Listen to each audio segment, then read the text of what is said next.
దేశంలోనే విడాకులు అత్యధికంగా తీసుకుంటున్న రాష్ట్రం తమిళనాడు. సాంప్రదాయాలకి భక్తికి పెట్టింది పేరు తమిళనాడు. అలాంటి తమిళనాడులోనే దేశంలోనే అత్యధికంగా విడాకులు పొందుతున్న రాష్ట్రాల్లో తమిళనాడు ఫస్ట్ ప్లేస్లోకి వచ్చింది.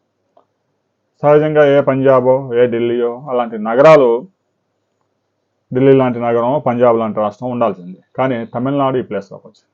అనేక కారణాలు. తమిళనాడులో దాదాపుగా 98.2% అక్షరాస్యత వచ్చింది.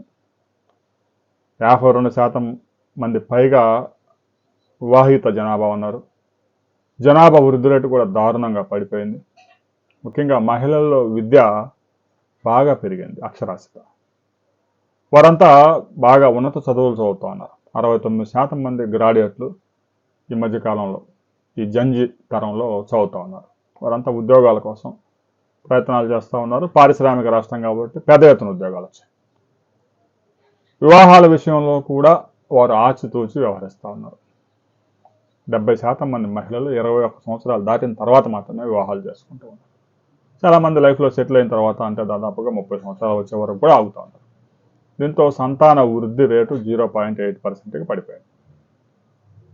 2.3% నుంచి 0.8%కి పడిపోయింది. అంటే తమిళనాడు జనాభా పెరగకపోగా దారుణంగా తగ్గిపోతూ ఉంది.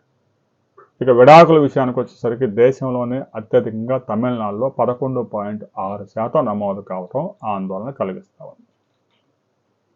అమెరికాలో ఎలాగైతే వివాహం చేసుకోకుండా ముందు ఒక 4-5 సంవత్సరాలు కలిసి ఉండడం, వివాహం చేసుకున్న తర్వాత నచ్చితే ఉండడం, లేదంటే విడాకులు తీసుకోవడం, అలాంటి పరిస్థితులే భారతదేశంలో క్రియేట్ అవుతూ ఉన్నాయి.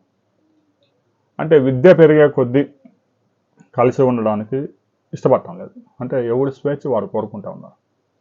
దీంతో వివాహమైన 3 సంవత్సరాలకే 4 సంవత్సరాలకే విడాకుల సంఖ్య విపరీతంగా పెరిగిపోతూ ఉంది. ముఖ్యంగా విద్యావంతుల్లోనే ఈ యొక్క విడాకుల సంఖ్య ఎక్కువగా ఉండడం ఆందోళన కలిగిస్తూ ఉంది.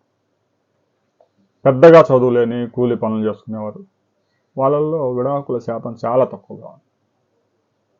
అంటే ఏ రాష్ట్రంలో అక్షరాస్యత బాగా పెరిగి వ్యవసాయ రంగాన్ని వదిలి పారిశ్రామికంగా అభివృద్ధి చెందుతూ ఉన్నారో ఆ రాష్ట్రాల్లో ఎక్కువగా విడాకుల సంఖ్య కనిపిస్తూ ఉంది. తమిళనాడు తర్వాత కర్ణాటక, గుజరాత్, మహారాష్ట్ర ఇలాంటి పారిశ్రామికంగా వృద్ధి చెందిన రాష్ట్రాల్లో ఎక్కువగా విడాకులు నమోదు చేసుకోవటం ఆందోళన కలిగిస్తూ ఉంది. దీని మీద సుప్రీంకోర్టు ఒక కీలక వ్యాఖ్య చేసింది. దానికి సంబంధించిన వివరాలతో మరో వీడియోలో మనం కలుసుకుందాం.